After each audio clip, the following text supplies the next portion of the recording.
Otra jornada más en cuarentena, en pandemia todavía, y en estos tiempos de pandemia muchos negocios se están reorganizando, muchas compañías están viendo oportunidades y por supuesto que la gran mayoría de las compañías que ven oportunidades jugosas son las que están vinculadas directamente con el mundo de la tecnología. Y hoy queremos hablar del caso específico de traer de regreso parte de las operaciones de las compañías, que como saben es uno de los temas que incluso promueve el presidente Donald Trump en sus mensajes, pero no es el único y se promueve por razones de seguridad, entre otras. Así que queremos traer a una de las empresas que ha sido pionera en este tema, a una de las empresarias que ha sido pionera también en este tema, empresaria mexicana, Blanca Treviño. Ella es hoy presidenta y cofundadora, por supuesto, de Softtek, una de las compañías que desde hace mucho tiempo pensaba en lo que se llama el nearshoring. Saludos, Blanca Treviño, me da muchísimo gusto saludarte, recordarle a la gente los tiempos en los que tú arrancaste con este concepto del nearshoring. ¿Cómo estás? Sí, muy bien, Gaby, encantada de estar aquí contigo y además recordar, como tú lo mencionas, cuando fue este arranque del nearshoring hace 20 años. Entonces, feliz, muchas gracias por el espacio, Gaby. Muchas gracias. A ti por estar con nosotros. Nuevamente le decía yo a la gente, ¿qué es esto del nearshoring? Bueno, el repensar la estrategia de una compañía, traer del lado geográfico donde opera, pues lo que sería parte de esa operación que ha mantenido de lejos. Y tú sabes que este es el momento en el COVID-19 que el tema revive con la intensidad que lo has visto. ¿Pensabas tú que iba a ocurrir para comenzar esta conversación, Blanca? Mira, la verdad es que cuando arrancamos y no se sabe mucho, pero creo que tú sí. Nosotros lanzamos, y es una marca registrada nuestra, la parte de Nearshore, y le apostamos a esto hace más de 20 años. Tardamos mucho en posicionarlo y estaba muy relacionado, obviamente, por la naturaleza de nuestra empresa, a lo que eran servicios de tecnologías de información. Tomó tiempo, pero se fue posicionando el concepto en ese ámbito, se movieron empresas a trabajar desde México, el mercado de Estados Unidos se convirtió en nuestro mayor mercado. Pero a tu pregunta, creo que ya hace varios años sí empezamos a oír fuera del ámbito de tecnologías de información lo que pudieras llamar el right shoring o el nearshoring, que es al final del día el proveer servicios desde una localidad cercana. Nosotros, si tú me preguntas, cuando empezamos a hablar de todos estos temas de seguridad, cuando se veía la tensión entre China, Estados Unidos, cuando entiendes bien lo que significa esta cercanía, esta proximidad, esta afinidad cultural, también tienes que decir, por supuesto, anticipemos que esto va a tomar fuerza en ámbitos más allá de lo que ha sido hasta ahorita de servicios y son estas cadenas de valor. Sí, sí es algo que lo anticipamos desde esa perspectiva, que nos entusiasma que esto pudiera hacerse, porque sin duda es una gran oportunidad para nosotros como país, para las empresas, y como país me refiero a ambos países, en la competitividad de la región. Entonces, cuando arrancamos, Gaby, a la pregunta hace 20 años, no, nos tomó mucho tiempo, hubo muchas dudas y muchos cuestionamientos en ambos lados de la frontera, pero sí hace varios años yo creo que veíamos con mucho entusiasmo lo que hoy estamos percibiendo, como lo mencionas.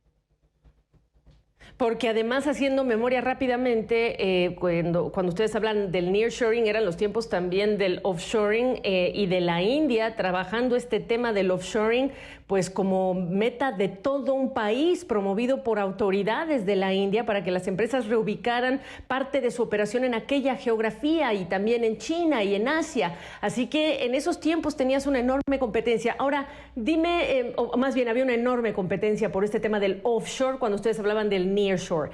Ahora, preguntarte, ¿estás viendo realmente una movilización que es digna de retratar o solamente estás escuchando el discurso apenas? Mira, ahorita déjame hacer memoria un poco porque tú lo mencionabas. Yo creo que vivimos algo parecido, pero por razones distintas a las que nos tocó hace 20 años.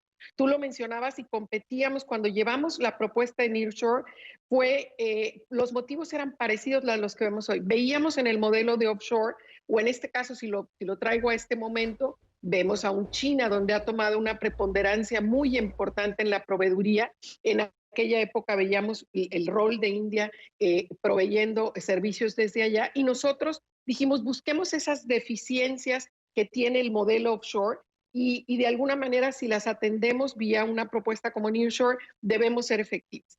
En aquella época los cuestionamientos eran muy parecidos, bueno, parecidos a los de hoy.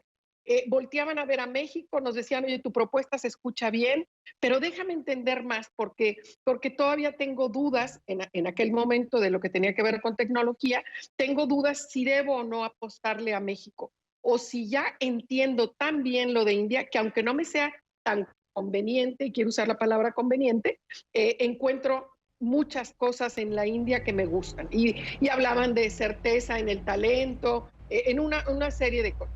Hoy yo veo algo parecido, Gaby. Creo que es incuestionable el valor que nos da este nearshore en cualquiera de las industrias, el de veras desde una localidad cercana, en este caso México, atender un mercado con las exigencias, el tamaño que tiene el mercado de Estados Unidos. Sin embargo, me volvería a lo que nos ocurrió entonces. Entiendo las ventajas, me refiero a lo que se escucha de alguna forma en el mercado estadounidense.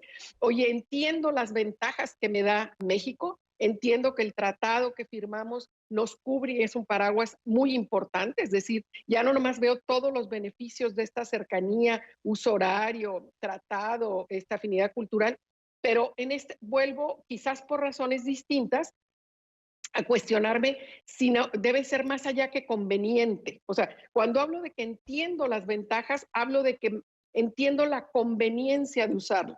Y creo que el paso siguiente es la decisión de aprovechar esto porque los elementos que están más allá de la geopolíticos, por decirlo de alguna forma, o más allá geográficos, de uso horario, de proximidad, de todo este tipo de cosas, son inherentes al modelo, pero creo que ahorita lo que no se ve con la contundencia es que ya se esté materializando. Tú lo mencionabas, sin duda es parte de las conversaciones, nadie cuestiona todos estos beneficios, pero ese siguiente paso a concretarlo no se está dando con la contundencia que debería si quedan claros todos los beneficios que están. Entonces tenemos que sacar y cuestionarnos qué más está faltando para que se vea mucha más actividad en este sentido, ¿no? No creo, yo no veo todavía las grandes ventajas o inversiones derivadas de esto que tenemos hablando, pues desde que empezó mucho la tensión entre China, se incrementaron estas conversaciones, pero entonces no ha venido de la mano de, o al menos no tenemos la evidencia de esas grandes inversiones o esos movimientos a decir, muevo mis cadenas de valor o de suministro desde México hacia Estados Unidos. Qué importante lo que dices, y Blanca Treviño también está haciendo referencia al TEMEC, que es el acuerdo comercial que ya entró en vigor y que reemplaza a otro que estaba en vigor, que era el NAFTA, el Tratado de Libre Comercio de América del Norte. Ahora ya no se llama libre comercio, pero es al final del día un acuerdo de comercio entre Canadá, México y Estados Unidos, y es una gran apuesta del gobierno mexicano. Ahora, tu empresa es global, solamente para que la gente lo entienda, tienes 15,000 trabajadores, y tu perspectiva en relación con tus clientes al ofrecer este tipo de software, servicios para empresas de negocios, etcétera, pues nos da a nosotros una idea a través de tu mirada, pues de lo que está pasando en los hechos. Cuando tú hablas de esa comparación, si tú ves a un empresario y dices, ok, geografía perfecto, uso horario perfecto, ¿qué me dices en América Latina? Talento. ¿Qué me dices en América Latina de condiciones para invertir? ¿Qué me dices en América Latina de certidumbre en las reglas del juego, Blanca? Y fíjate que es interesante y por eso me remonto a la respuesta que daba de conveniencia. Creo que ese es justamente ahorita el meollo. Nosotros somos una empresa global. Hoy el mercado de Estados Unidos nos representa, es nuestro mercado más importante, seguido por Europa. Y Latinoamérica, puntualmente México, pues pasa a ser nuestro tercer mercado. Y eso también, eso evidencia primero el potencial del mercado, ¿no? Eso es claro y ahí está. Si luego, pero luego empieza esa segunda duda, ¿no? El decir, existen las condiciones. El primero, hace años había sido el talento. Creo que hoy el talento mexicano es muy reconocido y no debería haber dudas alrededor de esto. Lo que sí sigue es, oye, existen la certidumbre jurídica para que yo quiera aventurarme a hacer inversiones de decenas o centenas de millones de dólares apostándole a México mi cadena que es estratégica, me refiero a mi cadena de proveeduría o de valor o de suministro, que es estratégico, y ahí creo que nos falta dar la evidencia y hacer lo que se tenga que hacer para que efectivamente exista esta certidumbre, ¿no? Hoy, hoy creo que son elementos Tú, que faltan, nosotros lo complementamos mucho, de alguna manera diversificándonos, porque si bien muchos de los servicios que damos hacia ese primer mercado que tenemos, que es el estadounidense, lo damos desde México, también es un hecho que nos aseguramos de no tener una altísima dependencia. Entonces, por eso también proveemos servicios desde Costa Rica, desde Argentina, desde China, desde India, y diversificamos nuestro, no sé si llamarle riesgo, pero la posibilidad. Entonces, sí me regresaría a tu pregunta de decir, oye, ¿cuál es la razón de por qué otras empresas, voy a hablar de empresas americanas, quisieran hacer esto? Nosotros somos México. Al final del día, empresa global, pero las empresas mexicanas vas a seguir buscando alternativas para invertir en tu país, eres mexicano, ¿no? Pero tienes una responsabilidad de comparar, porque tienes una responsabilidad fiduciaria con tus accionistas, de decir, estoy segura que las inversiones que hago están en el mejor lugar. Es un lugar conveniente, ya lo hablábamos, déjame ver si los otros elementos existen. Y la misma pregunta seguramente se la están haciendo las empresas, en este caso estadounidenses, ¿no? claro. Te pregunto, siendo una empresa global, ¿cómo estás viendo las condiciones de negocios para el continente latinoamericano cuando el Fondo Monetario Internacional, el Banco Mundial y tantísimos otros analistas hablan primero de una fuerte y aguda destrucción de empleo formal en un continente que padece de informalidad y también el riesgo, muchas compañías, sobre todo pequeñas y medianas, que pueden perecer justamente mientras dure esta pandemia y los problemas de liquidez se transformen en desafíos de solvencia? Y de lo más doloroso, Gaby, yo creo que nuestra región, y siempre con todas sus problemáticas de los años, y puedes decirme temas de Argentina o recientemente de Brasil, sin duda de México. Yo creo que uno de los temas que ha sido de lo más doloroso justamente es ver esta pérdida de empleos y lo que significa para miles y miles de familias latinoamericanas. La pérdida de millones de empleos y también de esas empresas que empezaban a surgir, incluso no nada más las pequeñas, muchas de las medianas, les cambió su panorama totalmente.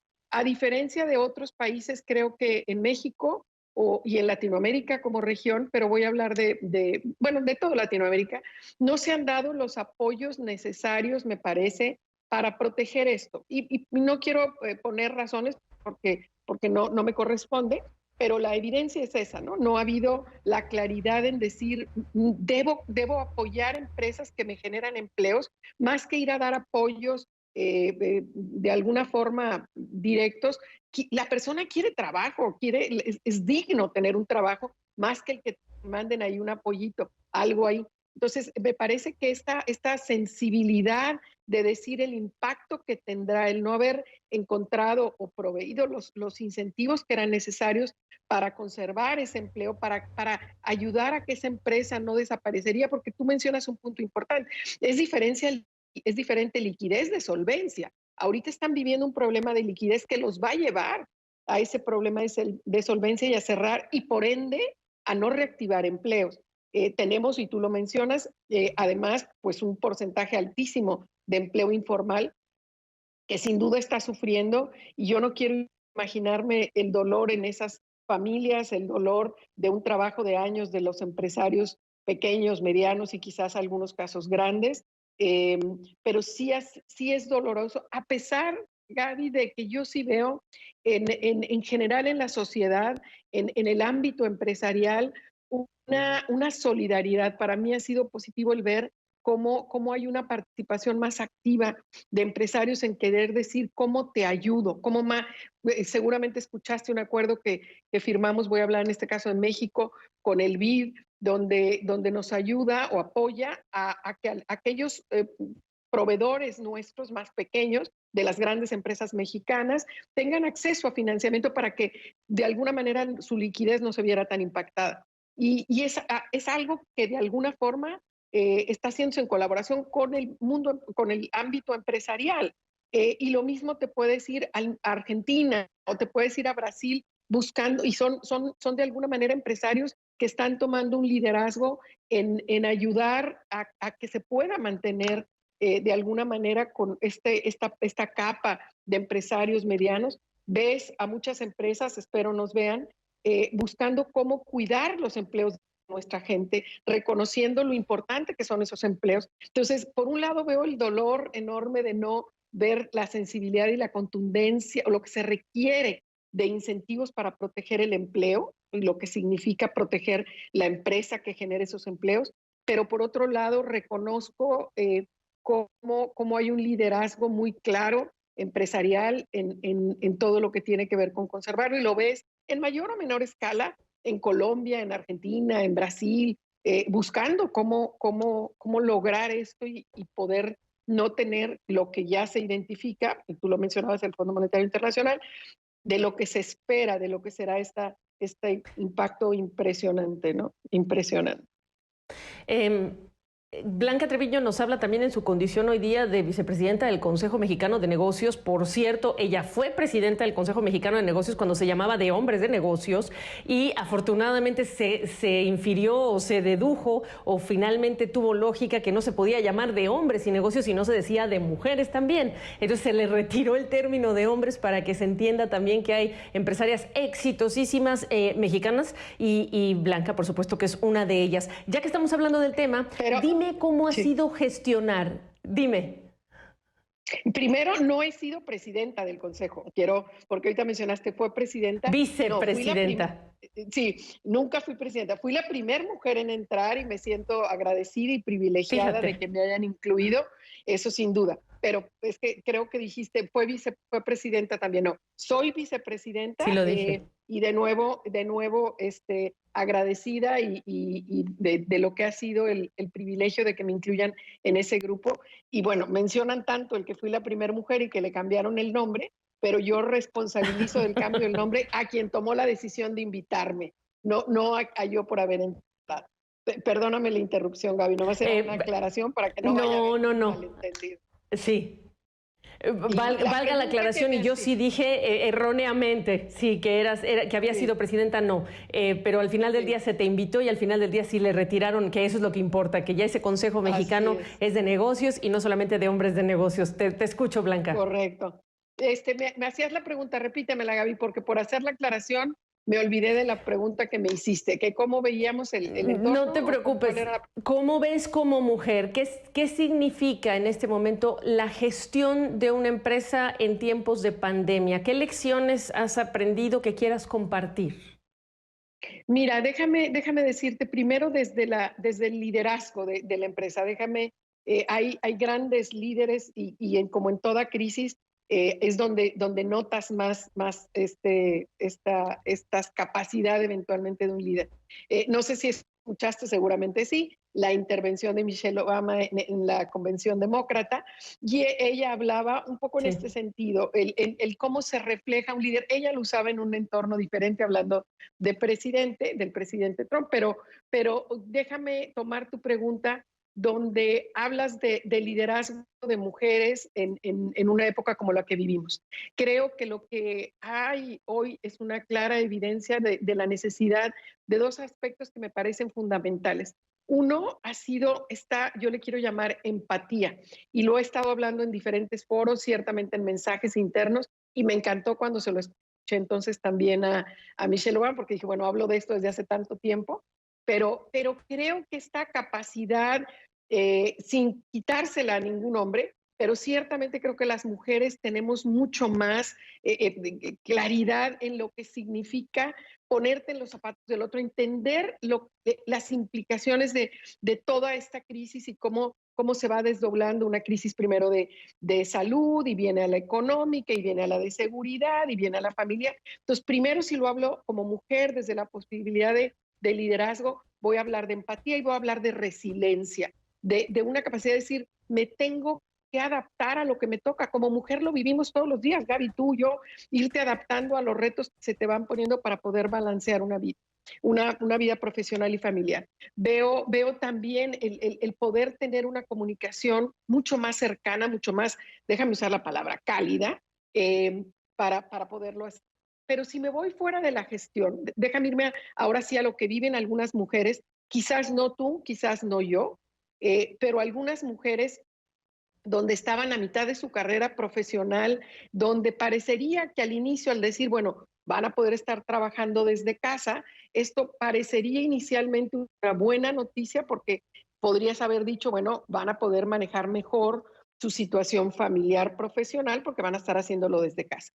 Creo que esto sí es una constante que estaría ahí hacia adelante, pero hoy enfrentan retos bien complicados, Gaby, no necesariamente por estar en posiciones de liderazgo, simplemente date cuenta que hoy tienen 4 hijos que están haciendo homeschooling o me refiero tomando sus clases desde casa y ellas tomando el papel de educadoras, al mismo tiempo que tienen que tomar videos como estos, videollamadas como estas. Entonces creo que se les vino encima una carga adicional que no se tenía. Por un lado, la evidencia de sí, sí puedes trabajar desde casa. Algunas empresas no lo habían visto y reconocido o lo ven, pero luego esa mujer enfrentando otra serie de demandas de este trabajo casa. El más evidente que yo veo es esta atención a la familia, que quien lo está haciendo es esa mujer, ¿no?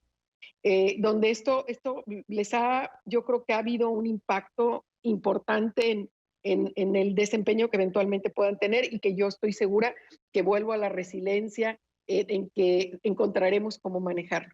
Yo voy a presumir también, Gaby, no lo puedo evitar, ponte a ver las grandes, o sea, ve a Angela Merkel, ve a la primer ministra de Nueva Zelanda, cómo se ha resaltado el rol que han jugado para manejar esta crisis. Entonces creo que hay elementos para decir por qué las mujeres estamos teniendo la capacidad de manejar las crisis, esta cercanía, esta empatía, la resiliencia y la contundencia para mandar un mensaje de plena conciencia de la crisis que se vive, de lo complejo de la crisis, pero con la empatía suficiente de decir, pero te entiendo y vamos a encontrar el camino para manejar esto de la mejor manera, ¿no? Oye, pues me haces pensar en que la siguiente pregunta obligada es si nos hacen falta más mujeres líderes o que estén visibles, mucho más visibles y se les dé el espacio en América Latina y el Caribe o no. Por supuesto, y yo lo he hablado mucho y creo que muchas lo hemos hablado. Creo que ojalá que cada vez más haya más mujeres y no nomás ante crisis como estas. Me parece, y yo siempre he dicho que el talento no tiene género ni nacionalidad y hay que dar estos espacios para que eventualmente se consigan esas posiciones de liderazgo, ¿no, Gaby? A mí siempre, y lo resalto, y tú lo conoces, si tú analizas las 100 o las 150 empresas más grandes de Latinoamérica, el número de mujeres en la posición de la dirección general es un porcentaje mínimo, por no decirte, si tú ves las 100 empresas, voy a hablar de México, que tengo el número muy presente, las 100 empresas más grandes, pues creo que hay 2 mujeres, o 3 quizás, pero no más, mujeres en esa posición, lo cual es el número pues muy doloroso. Entonces, por supuesto que debe haber muchas más mujeres porque el talento existe, no por género, simplemente por talento. ¿Por qué privarnos de dar acceso al 50% del talento del mundo por un tema de género? Entonces hay que nutrirlo desde las etapas más gerenciales para que aspiren y lleguen a posiciones de dirección. Nos hace mucho, Oye, el pues talento tiene que explotarse, Gaby, por supuesto.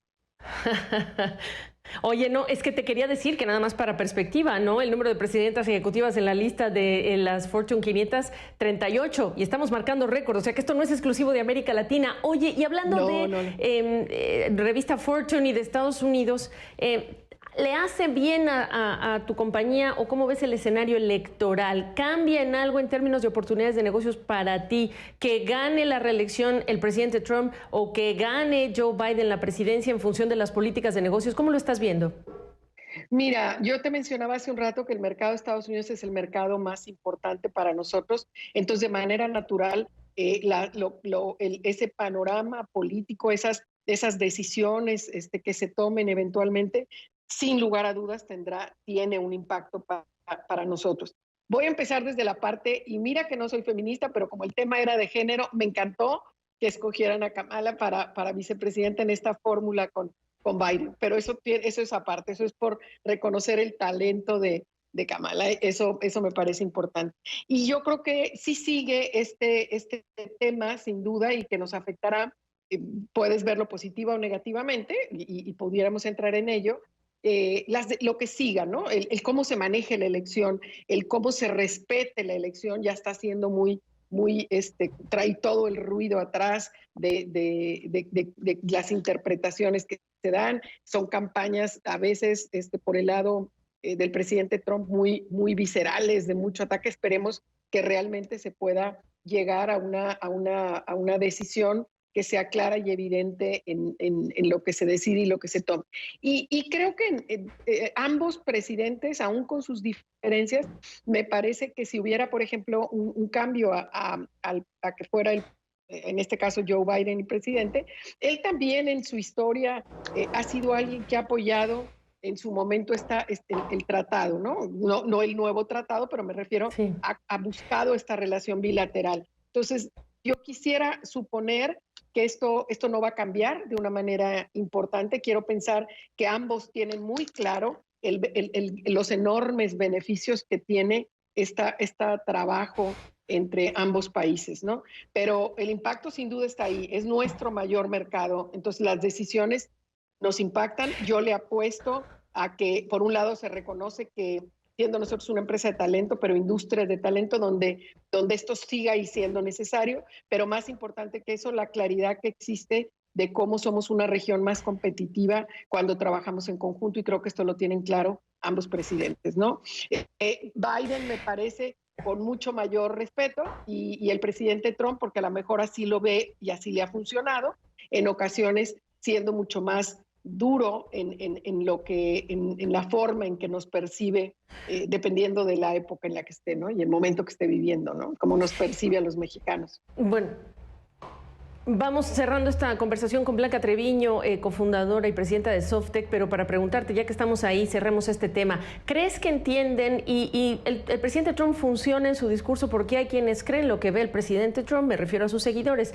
¿Crees que los estadounidenses tienen claro lo que es México, lo que tiene México, lo que representa México en términos de negocios, de talento? ¿Qué piensas? Creo que depende, Gaby, depende a qué nivel vayas a preguntarlo, ¿no? A mí me parece que las grandes empresas que ya tienen operaciones con México desde hace muchísimos años entienden el talento que esto, me refiero, el enorme beneficio que esto le da, cómo ha impactado en su competitividad. Creo que en ese campo creo que no hay la duda, creo que conocen México, que han trabajado con México.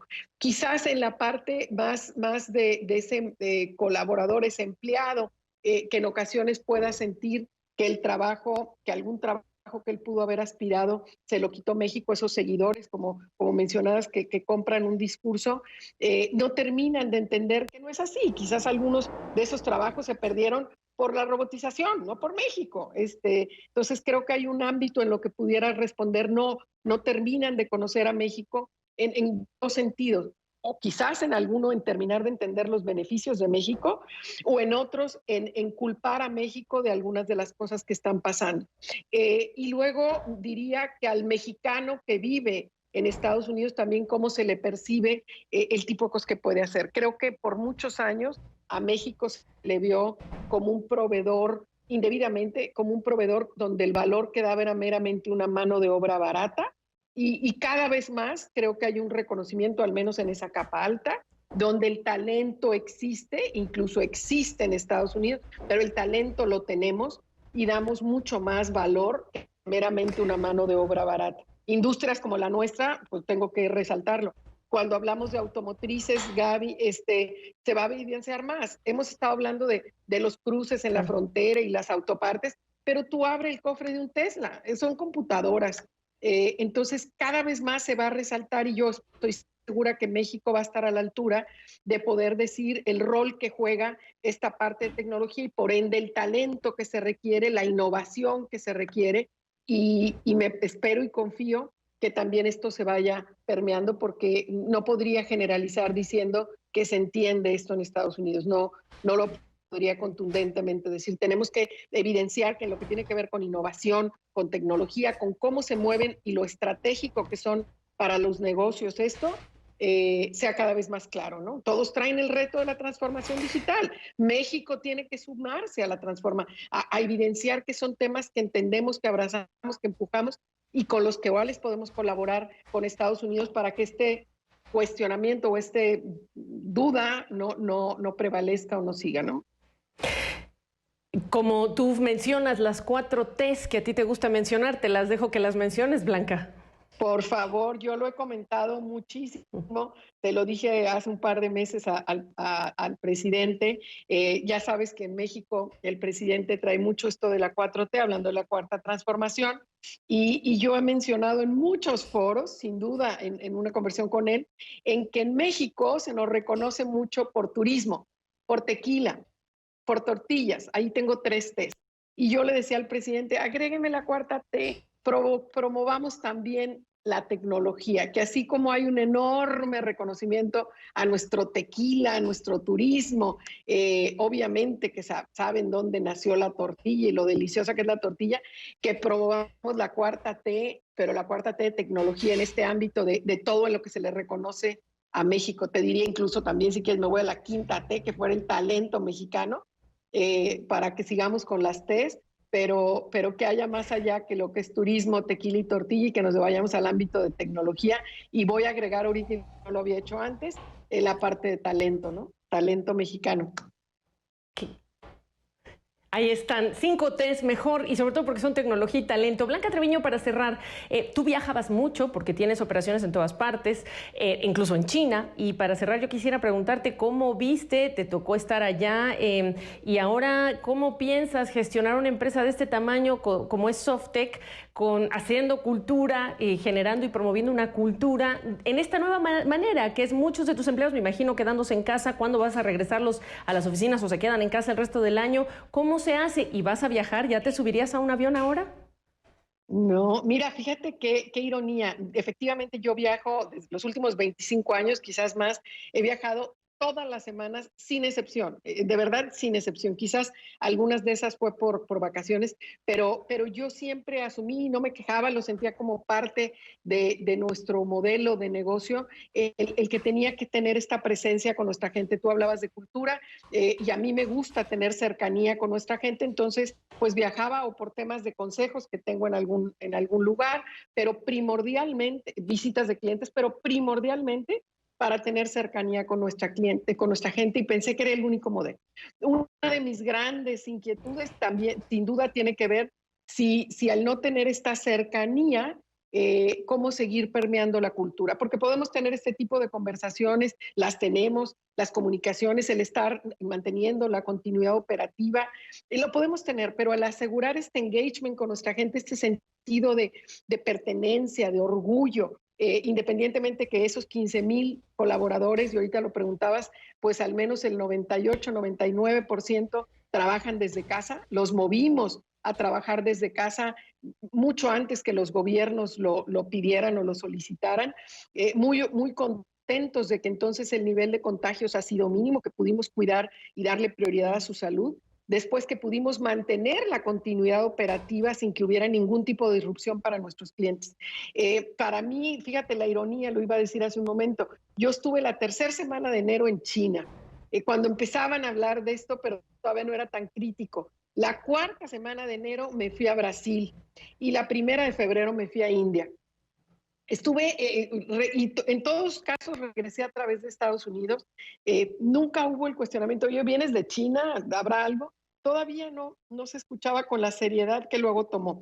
Entonces fue así, muy ilustrativo cuando empiezan a darse también para nosotros, nos permitió como empresa, por toda la presencia que tenemos, el poder irnos adelantando empezamos con China, mandando a la gente a su casa, y luego fue China o India, y luego fue Europa, y luego América. Siguen trabajando desde casa, pudimos darle prioridad a su salud y mantener esta continuidad operativa.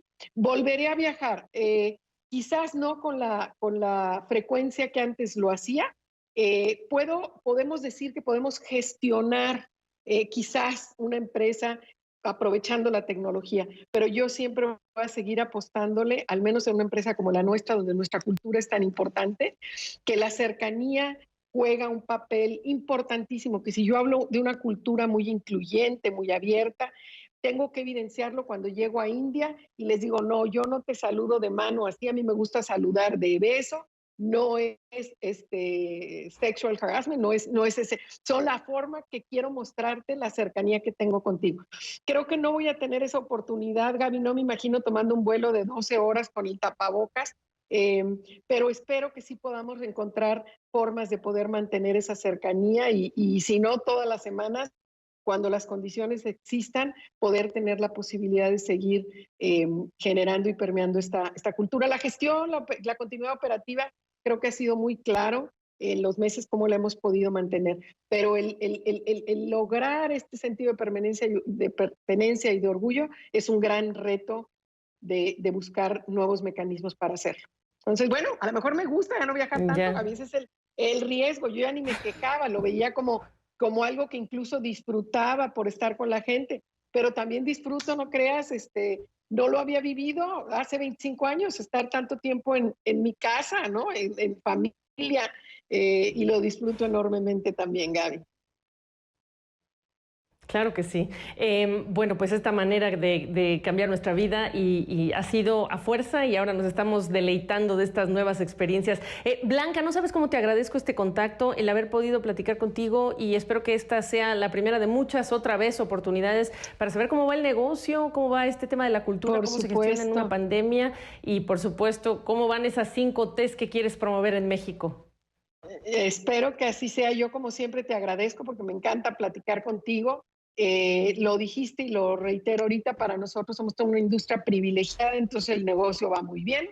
Estando en tecnología, ciertamente es hoy de las industrias ganadoras. Entonces espero que cuando siga yo promoviendo estas 5 T's, cada vez sea más fácil porque se vea el enorme valor que tiene la tecnología para México, desde México, por México, y te lo platicaré en una siguiente ocasión que tengamos de decir, hay avances, hay avances.